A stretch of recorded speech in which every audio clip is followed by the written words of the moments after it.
ঘুম থেকে উঠেই রেডি হওয়া শুরু, কারণ আজ জামাই ষষ্ঠী। তো ঝটপট আমি চাটাও করে নিয়েছি, নাহলে তো দিন শুরু হবে না। দেন ঘরের কাজগুলো গুছিয়ে নিয়েছি। তারপরে আর সারাদিন যাই করি না কেন, ফার্স্টে বাড়ি থেকে বেরোনোর সময় গাছের যত্ন নেওয়াটা হচ্ছে মাস্ট আমার কাছে।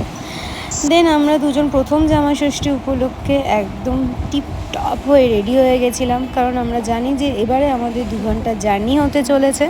অ্যান্ড দেন আমরা ফাইনালি আমার বাড়ি পৌঁছেও গেছি 2 ঘন্টা পরে। আর এখানে বাবা, কাকিমা, ঠাম্মা, কাকা সবাই মিলে আজকের দিনটা প্রচণ্ড সুন্দরভাবে আয়োজন করেছিল।